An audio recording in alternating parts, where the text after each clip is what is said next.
Mapagpalang araw mga kataba. Dahil uso yung mangga ngayon. Yan, gagawa naman tayo ng ating simpleng dessert. Gamit natin ay manggang hinog. Tapos dito, meron tayo ditong sago. Yung sago, napakulo ko na yan. Naglagay lang ako ng konting sugar. Tapos dito naman, meron tayong isang lata ng evap milk, condensed milk. Depende sa inyo kung gaano karami o gaano katamis. Tansyahin nyo na lang. Pwede kayong gumamit ng 2-in-1 na crema asada. Tapos eto, yung ating gulaman powder, pinakulo ko rin to. Naglagay ako dito ng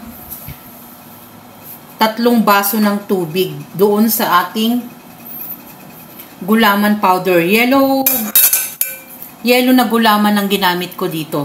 Kunting sugar. Hindi naman kailangang matagal na pagpapakulo yung gulaman. Tapos yan. Saka na mold na natin, na slice ko na ng maliliit at napalamig ko na rin. Mix lang naman tong ingredients natin na to para sa ating simpleng dessert. Meron din tayong cheese. Pwede kayo magdagdag ng mga gusto nyo pang idagdag. Yan. Na-mention ko na matamis ko na tong mga to. Para hindi ganun daming condensed milk ang ilalagay natin. Kaya nga sabi ko kanina, depende sa inyo gaano karami yung ilalagay nyo. Huwag naman masyadong matamis.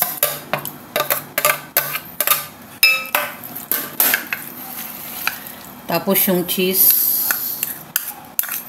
halo-halo lang. Tapos yung mangga.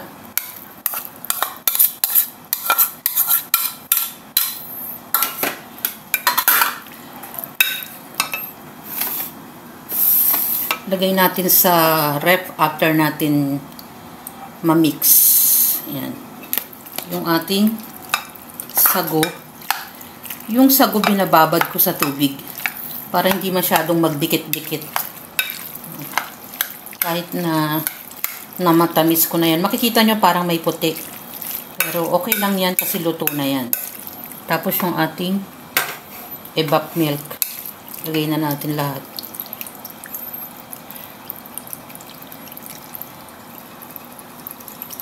Yan. Tignan muna natin. At yung condensed milk. Maglalagay muna ako mga 3/4. Kasi baka sobrang tamis naman. Tapos i-mix natin. Diba? Yellow na yellow. Halu-haluin nyo lang para yung medyo nagdikit-dikit na sago. Maghihiwalay pa yan maya-maya. Ilalagay ko to sa isang mga container na lalagyan.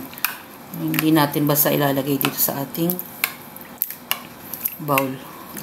Pwede naman ganito na kasi mas madaling lumamig pag nilagay natin sa mga container. Balikan natin habang hinahalo ko. Yan, mga simple ingredients lang. Marami tayong nagawa sa ating mango dessert. Nakakatulong din yung gulaman mga kataba, nakakapagparami yung gulaman.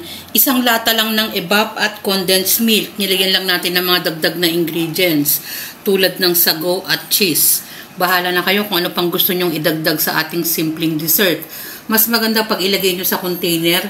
Mga disposable container lang naman yung pinaglagyan ko at ilagay natin sa fridge para mas masarap.